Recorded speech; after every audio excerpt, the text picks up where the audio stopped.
नाज़रीन, रोटी, कपड़ा और मकान, ये वो तीन ज़रूरियात ज़िंदगी हैं जिसकी ज़रूरत हर इंसान को पड़ती है, जिसकी तलाश हर इंसान को रहती है। लेकिन आज के इस महंगाई के दौर में, आज के इस महंगाई के ज़माने में रोटी और कपड़ा ही पूरा करना मुश्किल हो गया है। लोग घर कैसे बनाएं, लोग अपनी जो रिहाइश की जगह है उसको कैसे बनाएं, वहाँ पर कैसे जाएं, या फिर रियल इस्टेट में ख़रीदारी कैसे करें। ये तमाम वो चीज़ें हैं जो आज के ज़माने में बहुत ही मुश्किल और बल्कि एक मिडिल क्लास के लिए नामुमकिन सी नज़र आती हैं। लेकिन आज भी अगर समझदारी का मुजाहरा किया जाए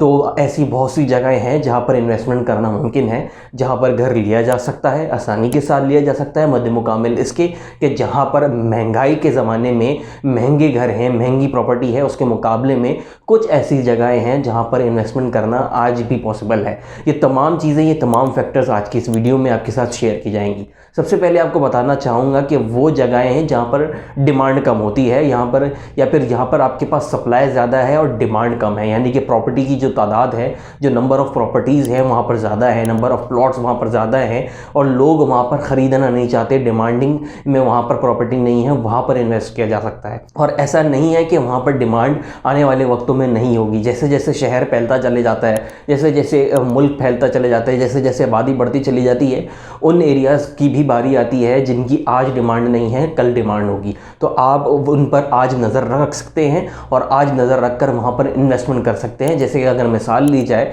तो कराची में डिफेंस, क्लिफ्टन और शारा फैसल से जो रिलेटेड एरियाज़ हैं वहाँ पर डिमांड काफ़ी ज़्यादा नज़र आती है। या फिर कराची का जो सेंट्रल है यानी कि गुलशन इकबाल और जो डिफरेंट जौहर है, ये तमाम वो जगहें हैं जहाँ पर काफ़ी ज़्यादा डिमांड है, डिमांड के साथ साथ वहाँ पर प्राइसेस भी बहुत ज़्यादा आई हैं। लेकिन अगर हम इनसे हट करके सुरजानी टाउन का इलाका देखें, गडाप का इलाका देखें, तो ये वो इलाके हैं जहाँ पर खाली ज़मीनें हैं, वहाँ पर नंबर ऑफ़ प्रॉपर्टीज़ बहुत ज़्यादा है, लोग वहाँ पर ख़रीदना नहीं चाहते। तो आज आप वहाँ पर इन्वेस्ट करके कल जब वहाँ पर डिमांड होगी तो आप वहाँ पर अपनी जो इन्वेस्टमेंट है उसके ऊपर एक अच्छा रिटर्न हासिल कर सकेंगे। इसी के साथ ही एक फैक्टर ये भी है कि जो नई प्रॉपर्टीज़ हैं, यानी कि जो नए बनने वाले अपार्टमेंट्स हैं, नई बनने वाली सोसाइटीज़ हैं, वहाँ पर भी इन्वेस्टमेंट की जा सकती है, क्योंकि जो बिल्डर्स हैं उनको अपने प्रोडक्ट को, अपनी जो प्रॉपर्टी है, अपनी जो ये उनकी पूरी जो रियल इस्टेट की जो कम्युनिटी बना रहे होते हैं उसको सेल आउट करना होता है और एज सून एज पॉसिबल उनकी भी जल्दी होती है कि वो जल्द से जल्द यहाँ पर से प्रॉफिट उठाएं और अपने जितने भी प्रोडक्ट हैं उसको सेल आउट करके यहाँ से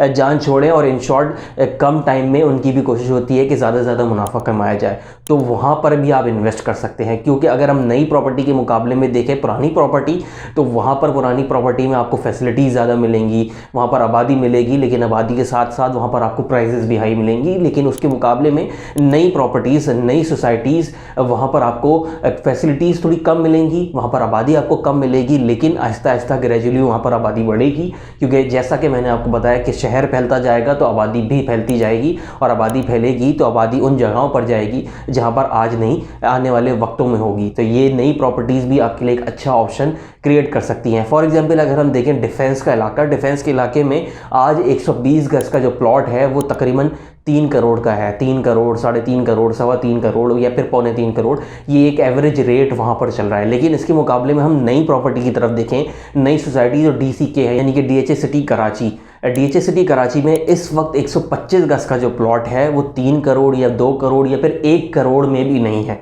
वहाँ पर 30 से 35 लाख रुपए की प्राइस चल रही है, 35 से 40 लाख रुपए की प्राइस चल रही है। यानी कि आप डिफरेंस खुद मैनेज कर सकते हैं कि एक जगह डिफेंस का वो इलाका जो आबाद है, जहाँ पर मुकम्मल फैसिलिटीज़ हैं, वहाँ पर 3 करोड़, 3.5 करोड़, 3.25 करोड़ की प्राइस है, और एक तरफ उसी डिफेंस की दूसरी सोसाइटी DHA सिटी कराची, जहाँ पर आबादी नहीं है, जहाँ पर डेवलपमेंट का काम चल रहा है, नई प्रॉपर्टी है, वहाँ पर जो प्राइसेस हैं वो कितने गुना कम है, कितनी परसेंटेज कम है। वहाँ पर आप आज इन्वेस्टमेंट करके वहाँ पर आप एक अच्छा रिटर्न उठा सकते हैं। इसके बाद तीसरा ऑप्शन ये है कि आबादशुदा इलाके में कुछ ऐसी प्रॉपर्टीज़ होती हैं जिनमें थोड़ा बहुत काम होता है, थोड़ा बहुत डैमेजेस वहाँ पर आपको नज़र आते हैं, थोड़ी बहुत जो आपका फिनिशिंग का मटेरियल है वहाँ पर लगना होता है। उन फिनिशिंग की वजह से हम कहते हैं ना कि बेसुदा सा घर नहीं होता, बल्कि वो एक अपॉर्चुनिटी होती है। उसको अगर हम अपॉर्चुनिटी के नज़रिए से देखें तो हम उसमें इन्वेस्टमेंट करके एक अच्छा रिटर्न हासिल कर सकते हैं। लेट सपोज अगर हम ऐसा देखें कि किसी डिफेंस के इलाके में कोई पुराना घर है, पुरानी कंस्ट्रक्शन है, उधर जो प्लस्तर का काम है, उधर जो कलर का काम है, मटेरियल है, वो सब जड़ रहा है, वहाँ पर हम उस घर को ख़रीद कर कम दामों में ख़रीद कर, क्योंकि ऑब्वियस सी बात है वो घर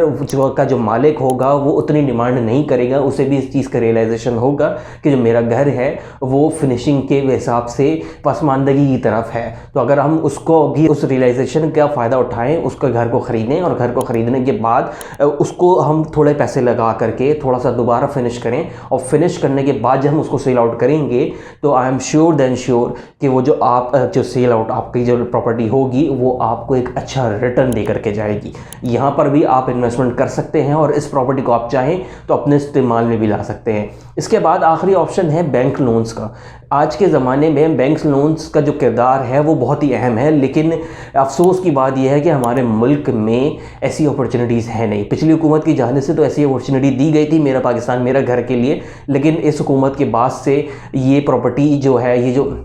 ये जो ऑप्शन है, ये ऑप्शन जो है वो अब कैंसिल कर दिया गया है, या फिर कह सकते हैं कि ऑलमोस्ट ख़त्म कर दिया गया है। तो हुकूमतों को चाहिए, हुकूमत वक्त को चाहिए कि ऐसी अपॉर्चुनिटीज़ अपने शहरियों के लिए, अपने मुल्क वालों के लिए, अपनी आवाम के लिए पैदा करें, ऐसे लोन्स क्रिएट करें जिनमें जो किराए पे रहने वाले लोग हैं, जो लोग किराया देते हैं, वो अपना घर भी बना सकें, और जो वो किराया दे रहे हैं वही किराया उठा करके वो बैंक्स को दें, और बैंक्स के वो एक टाइम पीरियड के बाद अपना लोन पूरा करने के बाद उस घर के जो कागजात हैं वो अपने हवाले कर सके, और फिर उसमें वो उसको मुकम्मल तौर पर उसके ओनरशिप हासिल कर ले, और ओनरशिप हासिल करने के बाद अगर वो सेल आउट करना चाहें तो उसको सेल आउट भी कर सके। आज के लिए इतना ही। अपने होस्ट तहा मलिक को दीजिएगा इजाज़त। अल्लाह हाफ़िज़।